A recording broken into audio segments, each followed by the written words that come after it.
point? This is what is called counterparts that we were discussing a few moments ago, yes. Okay, and how many of those can you have? Is there a limit? It depends or? upon how you are arranging yourself and what themes you are exploring. Okay. I was under the understanding that you can't actually, I mean, Let me put it technically. to you this way.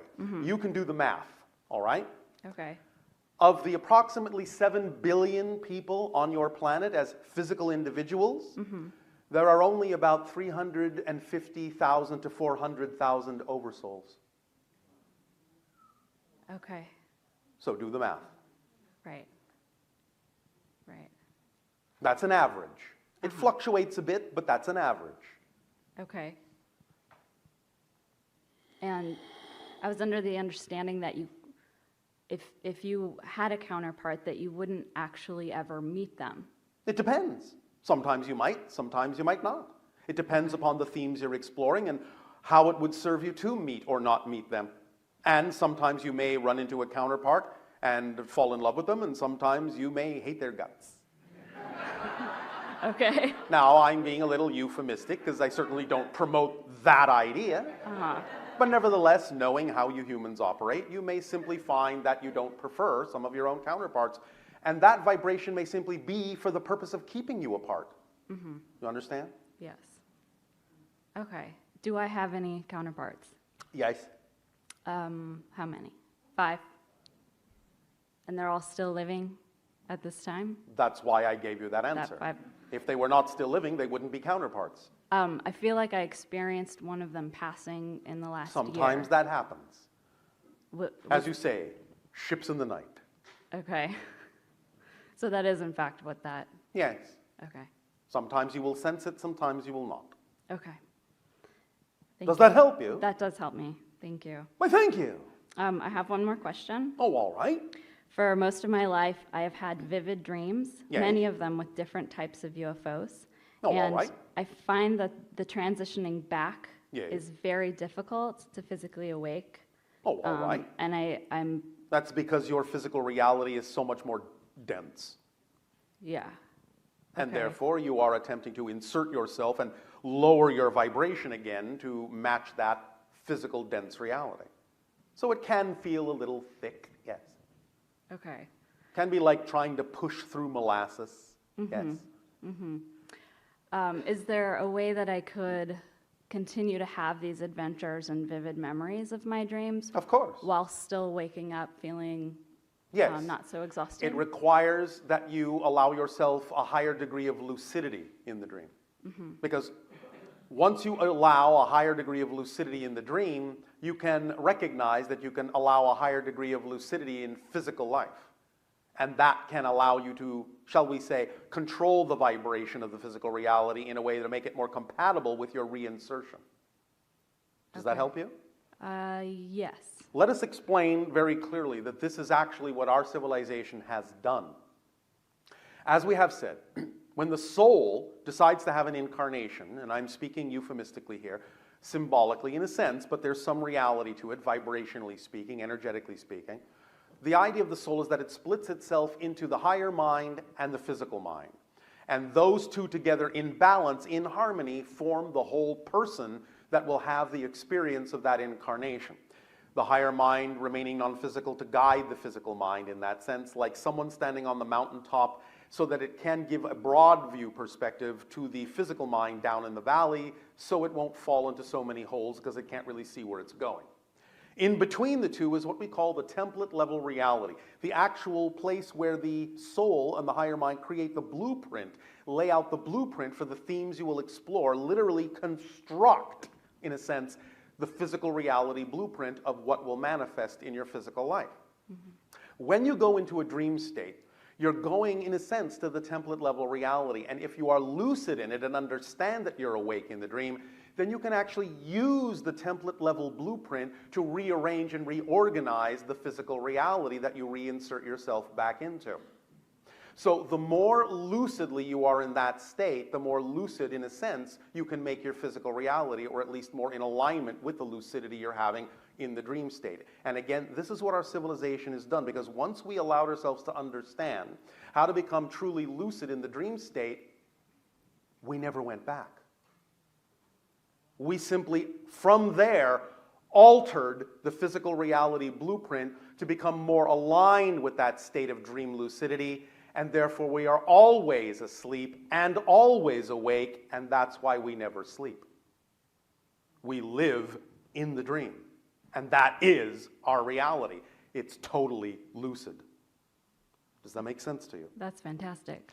So the more you can gain lucidity in your dream by whatever variety of permission slips and techniques may be available to you on your planet, of which there are many, the more you'll be able to create physical reality, since physical reality is also just a dream, to become more lucid and match the vibration of the dream lucidity and create less and less and less difference between the two until they, in a sense, become one reality. Does that help you? That does help me. Pleasant dream. Thank you. And I have another question about the amount of UFOs that actually are in my dreams. Yes. Could you explain what's going on there? Please understand that there are many comings and goings and many different dimensions in which different beings are traveling in a variety of ways. Most of this is simply invisible to you, but when you expand your senses, suddenly you realize that there's all this activity going on all the time. You suddenly realize that you have, for most of your life, actually been living under an airport. It's just that you haven't been able to see the planes. Mm-hmm. Now, as you expand your senses, you suddenly realize all the traffic that actually exists in the area that you're in. Mm-hmm. Understand? Yes. So it's not necessarily that there has been more activity, there's just more awareness on your part of the activity that's always been there. Okay. Does that help? It does. Usually in the dreams, my initial reaction is excitement. Yes. And then when it comes... Followed by what? With fear. It About comes what? to me more directly after the initial viewing of it and the Yes. excitement. It comes to me directly, Yes. and then I completely freak out. Because? I What don't are you afraid know. of? I'm not sure. Yes, you are. Can't lie to us. No fibbing allowed. Of course you are. It's very easy to find out what you are afraid of by giving in to the fear, by asking the question, by magnifying and amplifying it. If I gave in to this vibration, if I truly recognized this reality, if I allowed myself to truly become who I prefer to be, what am I afraid is the worst, most terrifying, most horrifying, fearful thing I am afraid might happen? And when you're willing to hear the answer, you'll know why you're afraid. Okay. But the idea is that whenever you find out what that fear is, it's not something that will ever be actually empirically true about you. It will only reveal a belief you have about yourself that can be changed. Because there is nothing to fear. The only thing, I guarantee you, the only thing you will ever discover in the unknown is more of you. Because you fill everything in your reality. Mm-hmm. It's just that there are parts of yourself you don't know yet, you haven't met yet. But you will discover them, and there's no need to fear them. Does that help? Yes. All right. Am I a hybrid? All of you are hybridized to one degree or another. That's what a human is. Remember, because there was an early, naturally evolved hominid on your planet that was genetically altered by extraterrestrial races to become Homo sapien, you're all hybridized. The branches of the original hominid that were not hybridized continue to evolve. You now know them today as Sasquatch. If you had never been hybridized, you would all be Sasquatch. That was the natural evolutionary form on Earth. And it continued to evolve right alongside of you. However, they evolved so closely with nature, so intuitively with nature, so in connection with nature, they can actually go from one dimension to another like walking through a door, and that's why they're hard to find. Mm-hmm. But that's the natural denizen, that's the original inhabitant of Earth. You, in a sense, are an alteration. You're a hybridization of that. Okay. Does that make sense? Yes. I feel like the fear that comes over me in the dream is the connection that I have directly with these UFOs and these. But why would that be something to fear? Bill, because I would have to face it and accept it and. And why would and that own be it. difficult? I think it's. I have a great connection, Yes, and I love it. and I love listening to it. Why don't you love being it or having it? I don't know. Yes, you do. You'll find out that you know when you are willing to ask the question. What am I afraid will happen if I acknowledge the connection? I'm afraid of being seen that way. By whom? Others, the world. I don't know. Who cares? Well, right. Who cares? I agree. The to some ones that would extent. see and understand it will understand it. The ones that would see and not understand it will never understand it. So what do you care? Yes. Yes? Why are you measuring yourself against others? You have absolutely no business comparing yourself to anyone else because you are absolutely unlike anyone else. All of you are. You actually have not only no business comparing yourself to anyone else, you actually have no capability of comparing yourself to anyone else because you're all unique. Yes. I understand you have some degree of similarity, but that's it. You're never going to be exactly like anyone else. So there is absolutely nothing anyone else could say that is in any way, shape, or form relevant to you except what you believe is relevant to you. And the only reason you would be afraid of what others think is because you know that all they're doing is reflecting what you already think of yourself. So if you don't prefer the things you think of yourself, change that. And when you change what you think of yourself, you will not give a whit what other people think of you.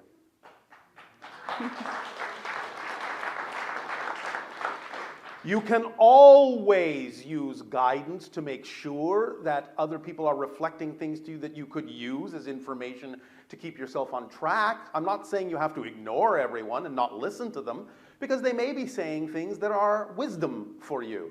But it's up to you to decide what's true for you and what's not. Totally.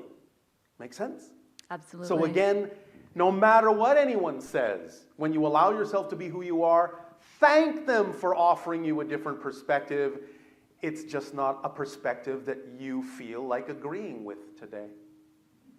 But they are totally entitled to their perspective because you would never disallow or invalidate what they perceive to be true.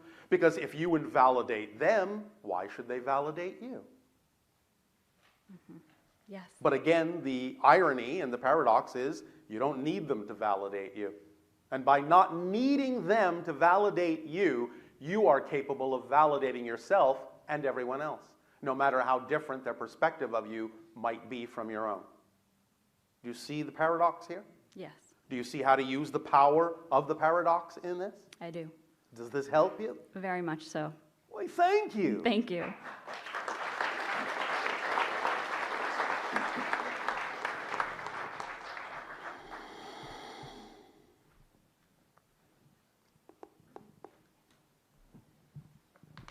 Is there another person whose name?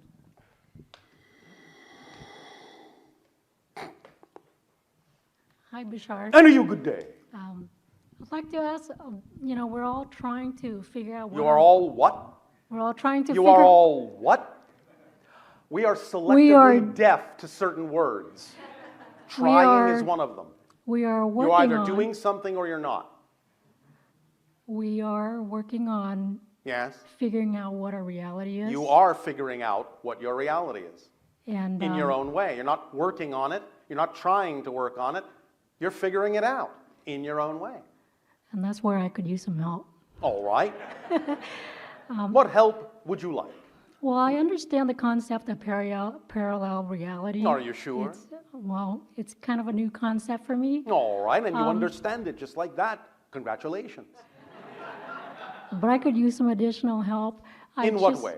I just stumbled into some information on the history of the human race, Yes. the starting from the beginning, Yes. how Earth was formed and what it was originally intended for, and I'm trying to discern Is that real reality or is that my reality? All realities are real. The question is not, are the realities real? Anything you can imagine is somehow, in some way, shape, or form, a real experience because you can't imagine non-existence. It's not possible. So anything you can imagine has some relevance and some reality somewhere. The question isn't, is it real? The question is it relevant for you? And you are the one to decide whether it is or not. Because if you shift, as you do, all of you, billions of times per second from parallel reality to parallel reality to parallel reality, you are shifting from one version of Earth to another, to another, to another, to another, to another, to another, to another, constantly in order to create the side effect you call space and time. So at any moment, you're actually on a different Earth with a different history. You decide by your vibration which version of Earth you will experience. So if one version doesn't seem to have a lot of relevance to you, one history doesn't seem to be relevant to you, then allow yourself to know that another version probably is more relevant to you. It's not that they're not all true, it's just that you are allowing yourself to experience whichever one is relevant for the themes you chose to explore. But all of them are true. Does that help? Or did that just confuse you even more? Well, I could probably use some clarification. The information I have is that this is regarding the Anunnakis. Yes. And I mean, I don't choose to have that reality, but I'm experiencing. Well, obviously, in some senses you do, or you wouldn't be where you are. Okay, got it. I'll All figure right. that part out. But you can choose your relationship to that idea in a way that only benefits you in positive ways, yes? Yes. So, then if you know that you can always choose a version that benefits you in positive ways, why worry about what other versions there may be if they have nothing to do with you? I actually don't think there's any other version because I've only stumbled into one version. There is no just one version. There are an infinite number of versions of everything you can imagine. You will gravitate to the one that is most in alignment with your particular chosen vibration based on your belief systems. Simple as that. That doesn't mean the other ones don't exist, Okay. but you only experience the one at any given moment that's relevant for you, and that's why it seems like there's only one. Remember, every belief system is structured to make it seem as if no other belief is possible. If that were not true, you wouldn't be able to have an experience in physical reality. Yes? Okay. Make sense? Yes, it All does. right. So So I have a lot of sorting out to do. well, all right. That sounds like fun. I hope It will it become is. clearer as you understand the concept. Okay. I have a question regarding dreams. Yes. I don't have dreams. Yes, you do. I don't remember them. All right. Are they really necessary to remember? No, Okay. Great. they are only necessary to have. Why is that? Because when you go into dream, because of your definitions of physical reality, making it seem as if you're disconnected from the spirit self, you go into the dream state to shut down the physical mind so you can reconnect consciously to the idea of your greater self and recharge yourself. And without that, without dreaming, you would actually go into psychotic shock because you're relying totally on the physical mind, which cannot exist on its own. It has to connect, it has to connect, it has to connect to the higher mind somehow in consciousness. And therefore, when you're not connecting consciously in your daily life, you will connect unconsciously in your dream state in order to maintain the balance of your total being. Because without the idea of making that connection, you are not functioning as a whole being. The physical mind by itself is literally a half-wit. Is it necessarily to consciously remember your dreams? I mean, we've already hooked on No, as I unconscious- just said, as long as you have an unconscious connection, that will suffice. Sometimes it might be necessary to remember certain things if it serves the theme you're exploring, but you don't necessarily have to remember them all. Okay. Does that help you? Yeah, yes, it does. All right, well, pleasant dreams to you, if I'm you sure remember will them. be. Yes. And then I also wanted to find out, there's a lot of people that are trying to connect with their past lives. All lives exist simultaneously. The lives that are called past lives. I know what you meant. How can you give us some tools on how to connect with these lives? You're already connected. You're already receiving information and downloads from all the experiences of the ones that are relevant to the life you've chosen here. So it's not about how do I connect, it's how do you have more awareness that you're already connected. That's a big difference. When you understand you're already connected, that fact alone, if it actually is perceived by you as a fact, will or perhaps can make all the difference in your experience of those connections. Because if you know you're already connected and you take that for granted, then you don't have to try to connect. Trying to connect implies that you believe you're not connected. Knowing you're already connected gives you a head start, and thus then makes it easier for you to perceive the connections that are already there instead of believing you have to do something that you don't know how to do already. Big difference. I guess my question would be then, how do I recognize that I'm already connected? I just told you. I'm Do sorry. you understand that everything exists all at once? Yes. Do you? If you really understand the concept that everything is actually here and now, then the real question is, how can you not know that you're connected? If you don't know that you're connected, then you don't really understand that everything is one and here and now. Because with a true understanding of that, it automatically is understood that everything is connected. Why? Because everything is the same one thing from a different point of view. So if everything is the same one thing, how can it actually be disconnected? There is only one thing in existence. Only one.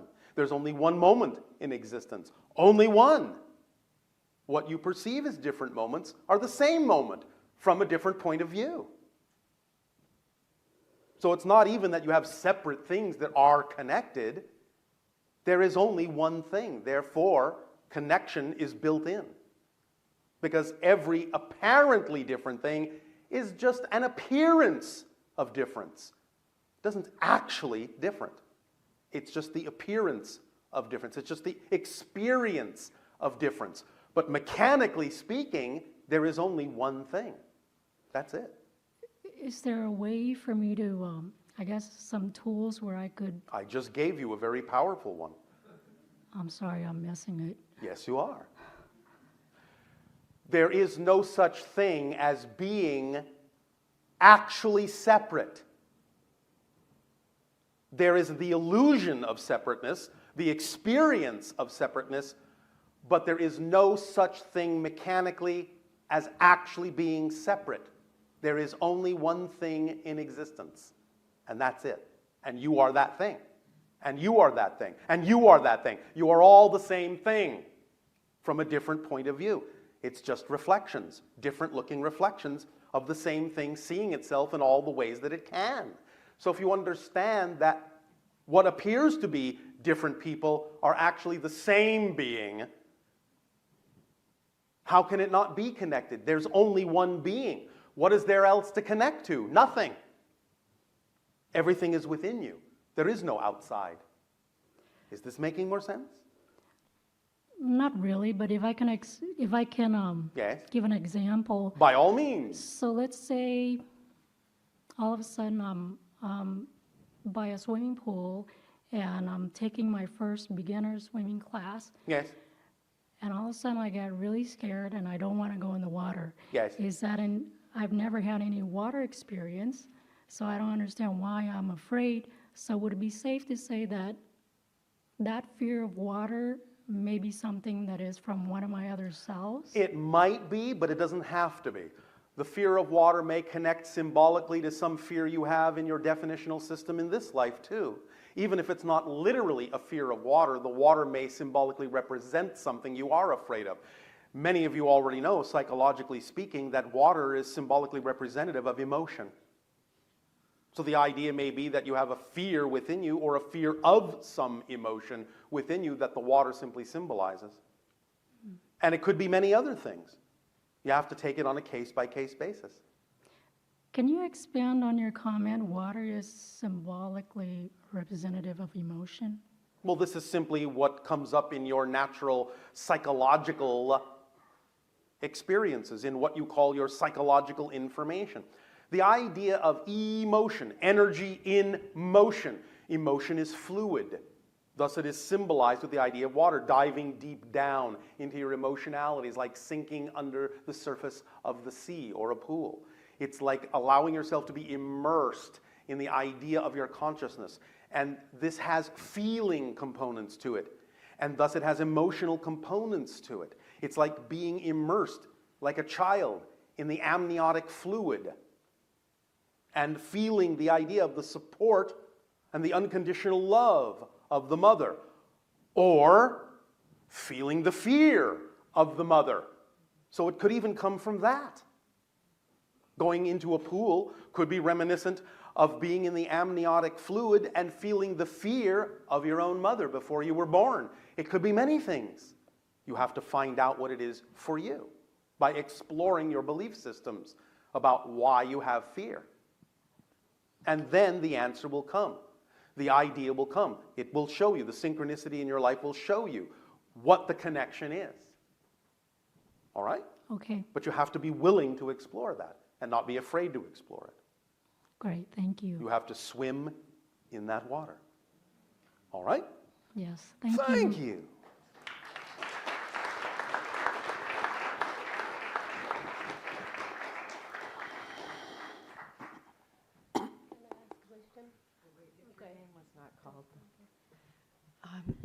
It's about 12:26. If we want, we can have another 10 or 15 minutes if you want to continue, or if you'd rather break for lunch, Tadeo. It is our perception that the majority of individuals in your chamber require sustenance. Thus, then, you may take your lunch break. We will resume this transmission after your break.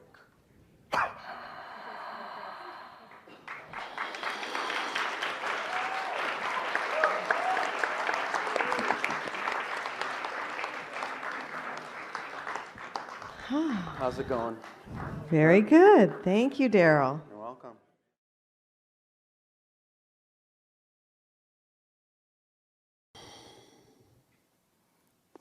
Good day, Bashar. And a you good day. Crop formations. Crop formations, yes. Yes.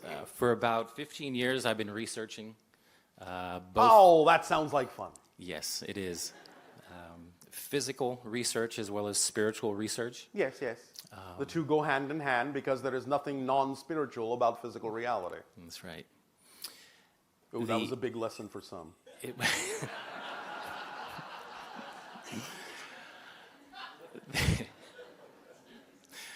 the energy I have consciously chosen to study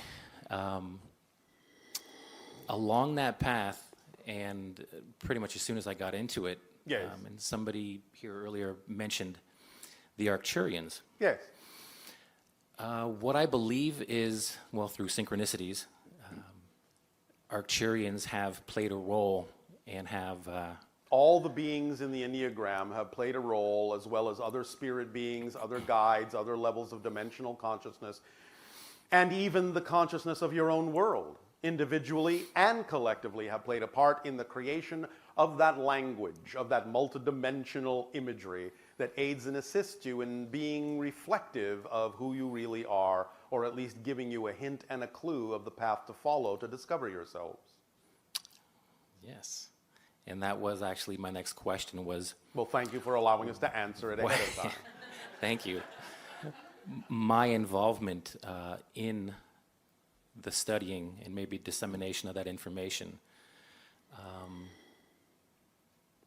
Arcturians, a particular role they play, why is it the synchronicities are coming from?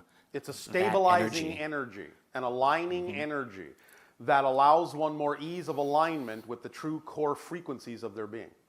That's what the Arcturus energy plays a part in doing.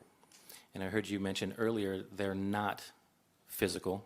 They are Not as you understand physicality, no. okay, more of a consciousness. Yes.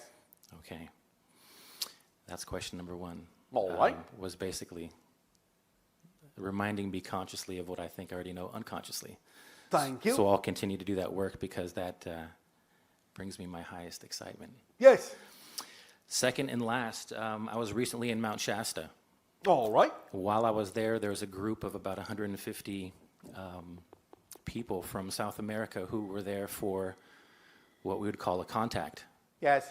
And I believe I saw craft Oh, all right. that was associated with that contact. All right. There was a specific name that I was unaware of and was wondering if you knew anything about this particular Are you referring energy? to Yael?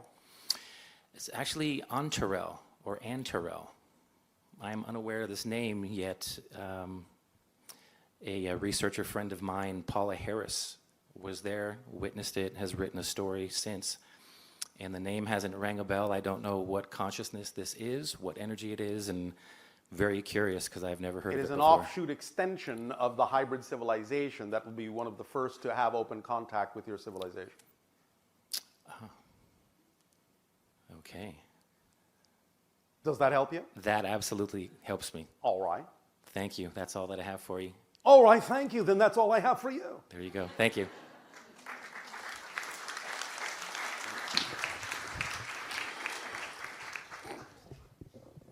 Good day, Bashar. And you good day.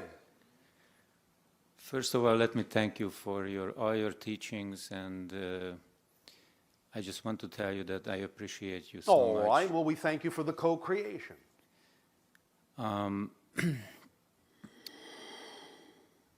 My highest excitement seems to be lately regarding psychedelics, All right. plant Yes, teachers. Yes. And I am curious about the big picture on ayahuasca and DMT and, Yes. and the difference thereof. Well, they are guides and specific frequencies to allow you to experience altered states that give you an understanding of what kind of vibrational states you can come from in life, what kind of vibrational states you can recreate within yourself without necessarily requiring the teacher of the plant all the time. They are opportunities to be able to hone your senses, to be more able to perceive things that were heretofore invisible, that are all around you all the time, to allow your senses to peer into other dimensions and begin to break down the veils and the barriers between what you consider to be physical reality and other levels of dimensional reality. That's what they're there to do, to remind you of your connection to source, your connection to spirit, to allow you to function more holistically as a human being, as a part of nature, an expression of nature on the earth, and to allow you to perceive that you are connected to much more than you may think. But once they teach you this, the idea is also that you don't really need them any longer and that you can recreate those states within yourself anytime you so desire. Awesome. Yes. Oh, well put. Any Way to sum up. any danger I should be aware of while using The this? only idea you might consider to be dangerous, which isn't really, is that you have to be prepared to face whatever it is they are going to show you about yourself and any fears you may be harboring. But it's not really dangerous. It might just feel like a wild ride. Well, one of my fears is that I may be given false information and By the plant? yes. You can't be given false information by the plant. What you can do, however, is that if you're holding on to certain belief systems that cause the information to be filtered in a way that's misaligned with what really would resonate with you, then you can certainly have that experience. But always look to yourself to see that you're the one that's going to be coloring that information. The information from the plant cannot be false. Great. Does that help? Yes. Always bring it back to yourself. Always take responsibility for what it is you are perceiving. It doesn't matter if someone else actually even has an intention to deceive you or falsify anything. Always take responsibility for your part in the co-creation, and you will always be able to unerringly guide yourself back to a center point, no matter what kind of information you are being fed. Yes? Yes. You can see through any illusion, the more transparent to yourself you become. You can Yes. see through any illusion, the more transparent to yourself you become. This is why the greatest sages, the greatest masters, and the greatest teachers, and the greatest literature on your planet has for centuries boiled down the ultimate answer, the ultimate idea to a simple 2 words. Know thyself. Yes. And then you will understand any reflections you may encounter, because you will understand it is all reflections, and if something is out of alignment, look to yourself first. Yes? Yes, and that is my intention to. All right, then if it is your intention, allow it to flow out through your actual actions. Remember, true knowing is synonymous with behavior. The things you know are true, you just do. If I ask you to walk across a room, you don't sit there and go, well, I think I can. Well, wait, I believe I can walk across the room. No, you just walk. The things you know are true, you just do. Action and knowing are synonymous. So if your behavior doesn't exhibit it, that means you don't quite know it yet. So keep digging. Yes. So part of my interest with these plant medicines is Yes. that I wish to help my sister to come out of the downward spiral that she's been in for 25 years. All right, but again, you heard us talk to someone else about doing your best to be an example of what she may choose, but you have to allow her to choose her path, even if it's negative. She may not be ready to take you up on a different course of action. If she is, she will. But the only way she will is if you simply provide the opportunity by being the best example you can be of someone who, if they choose that path, reflects the joy that she may in her heart wish to have, but again, may be too afraid to jump on, maybe too afraid to act on.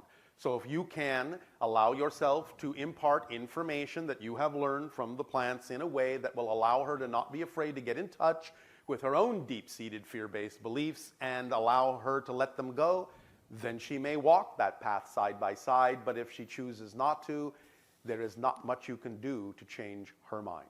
Do remember, however, there is never any reason in any way, shape, or form to despair. You are all eternal, infinite, indestructible beings. If it doesn't happen now, it'll happen sometime. Because you have all of infinity to explore who you are. And by your own definition, infinity never ends. Yes? That's very reassuring. Well, that's just the way things are. Does that help you? Yes, it does very much. Thank you so much. You are so very much welcome. One more thing. Yes. What is this about triple numbers and meaningful numbers like 911 or 322? Many people will use the idea of numerics to create signs and symbols and road markers so that when they experience the synchronicity of those numbers coming up, it will be like a sign that you are in the correct vibration and in line with your path.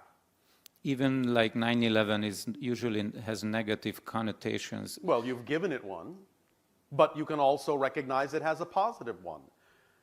Think of the idea of the phoenix rising from the ashes, yes? I did not know that was related to 9/11. I am saying it is related to the incident that you are relating 9/11 to. Oh, okay. So the idea is you can recognize, again, as we said earlier, that something can be generated from a fear-based belief. Something can be created. A situation can absolutely be manifested from a negative point of view. That doesn't mean that you have to use those symbols in a negative way yourself just because other people may relate to it that way. Yes? Yes. All right. So give yourself an opportunity to recognize 11 is a power number, a gateway to higher dimensions of higher consciousness, and 9 is the number of the completion of a cycle. So if you're completing an old cycle that activity, that incident represents, then you can take that as the beginning of a new cycle that begins with 11, which means you're going up a level, you're going up a dimension, you're going up a notch, and you're going up in vibration, so that if you change the way you go about doing things and relating to other people on your planet, then such things will never have to happen again in the negative context that they happened before. Wow. I have arrived to this venue this morning at exactly 9:11. All right, well, you And- see, and- there's and- positive benefit in that. I even had to go around the block once because I missed the entrance. You and- missed nothing. No, I mean, when I came the second time, it was exactly 9/11. Yes. So the idea of those numerical symbols can, in their most fundamental sense, simply represent perfect timing. Yes? Yes, All right. Does this help? thank you very much. Thank you. It helps a lot.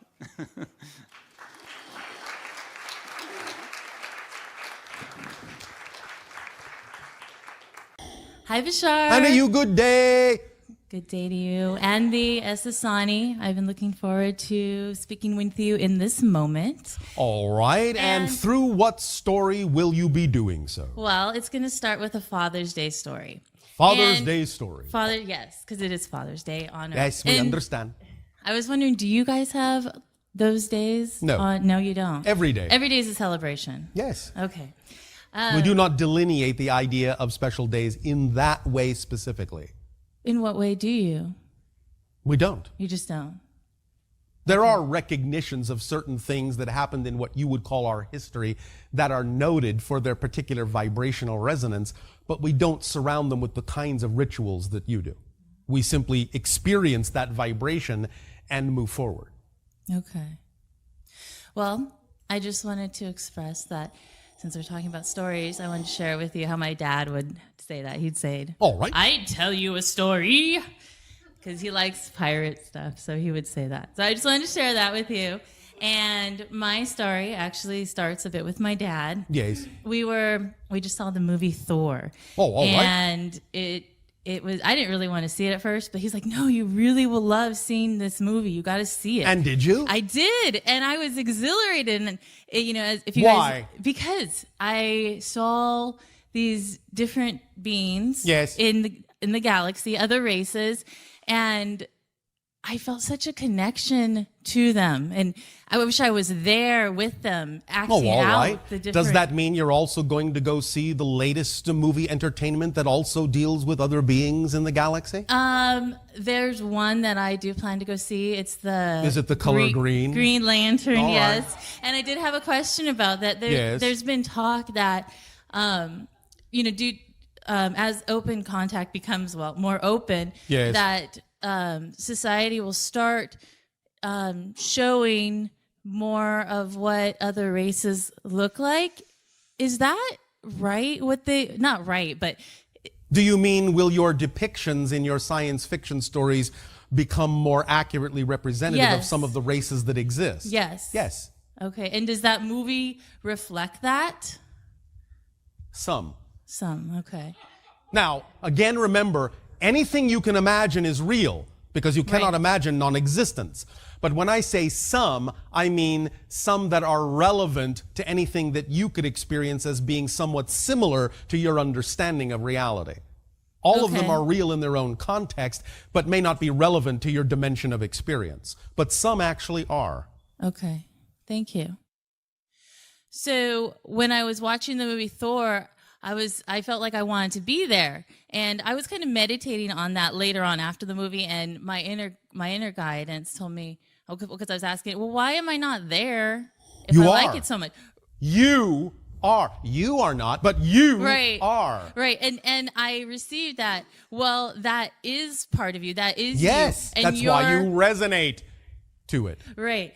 And you're on Earth to bring that here Yes. as an emanation. Yes. So I you're the was- conduit, you're the valve Yeah. through which you can bring that energy down to earth and give off a vibration that will allow choices to be made that are in alignment with that frequency. Yes. So I was very happy. That's with why you have these kinds of stories. That's why one of the most powerful storytelling tools you have is movies. because it really gives you an interactive experience.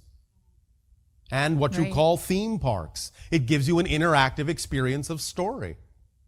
And thus it sinks in because you're actually viscerally there in the vibration and together, unified in many ways. I feel that a lot. And Yes. the next Now, part of we the wish story, to also point out a very interesting Yes. polarity happening at this time with respect to these kinds of stories that involve what you call extraterrestrial beings. Because in this moment right now, you actually have presented at the same time a completely polarized idea of this notion in your entertainment. You have the idea we have just discussed of a story that involves the idea of what you would call an interstellar peacekeeping corps of extraterrestrials, and at the same time you are also premiering the Transformers movie. that and also another one called Cowboy. Falling Skies, where your world is dominated by extraterrestrials on your television I did see sets. So you have presented the polarity for yourself so that you can explore and play with the idea of both sides simultaneously. You're bringing these creations closer and closer and closer to the center point so that you can really experience the balance of the dark and the light, the balance of the negative and the positive, and really decide what you prefer by exploring these stories so close to each other, on top of each other even. Good timing. Yeah. Thank you for expanding on that. I remember the first time I heard you speak of the EIL, the Shalanaya, Yes. and all the senses in my being just perked up. All right. And I got goosebumps. They are And part of your story. yes, you are they part of theirs. are. They are. And I have They are one of the other hybrid races, the first one that will contact your world for those asking the question in their minds, what's a Shalanaya? And I got goosebumps, and I never get goosebumps that I remember except for when I'm cold. And so I thought, I always heard people talk about getting goosebumps, but I've never got them. And then so when I got them, I was like, Well, now I whoa. can't say that anymore. I know, right? I can't say that anymore. And I was like, wow, that is true. And as I listened to it, Yes. the goosebumps they were like waves. They just continued to like electrify me. Yes. And Do you understand fundamentally what that effect is you call goosebumps? I don't know. The idea is that they will be constrictions around the hair follicles that will allow the hair follicles to rise up and become more receptive antennas to that energy. Oh, wow. That's neat. Yes. Thank you for expanding on that.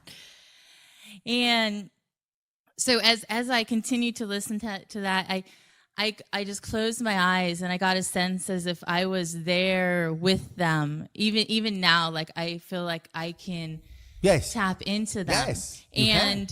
And there's been certain occurrences and instances, one being all of the month of May, I saw these clouds over Mount Baldy, that's close to where I live, that I've never seen like that ever before. They look like the ones on Mount Shasta. Yes. And they were over Mount Baldy, the range, Yes. and the whole month of May, I haven't seen them June, but I just thought, wow, that is so amazing. I felt like that was their presence showing themselves. Well, in a here. sense, it is more the idea of your collective consciousness creating symbolic representations of what you are becoming more and more aware of, and in a sense, preparing yourselves for something more solid. You're using your own weather, you're using your own clouds to create shapes to represent what you will actually ultimately see in physical form. Okay. You're preparing yourselves And I for felt, contact with those forms. They're like placeholders and because you are changing your weather. right. I was wondering if you could tell a bit of a story of maybe some of the things you know that the Shalanaya or the IL would like for us to know at this time where we're at on Earth, and how we can be more open to All right. them, and how. Water is very important. The more you allow yourself to allow crystallization, purification, higher resonance energies to, in that sense, interact with the structure of the water that you drink, the more you will aid and assist in the clarification of your bodily systems and the increasing of the silicon in your systems to make you more receptive to our frequencies, more receptive to our communications, so that you may receive those communications in the beginning of dialogues that will lay down the foundations and lay down the paths of our eventual contact. Water is key. Thank you. That is the message from them. I heard them. Thank you. I was wondering if you could share some knowledge on the different visuals of some of our extraterrestrial races, such as the Palladians, the Arcturians, the Syrians, and the Argarthians.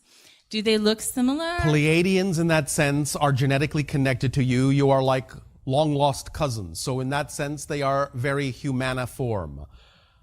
The idea of the physical race in the star system of Sirius is that which has been described as somewhat amphibious, in that sense, somewhat salamanderish.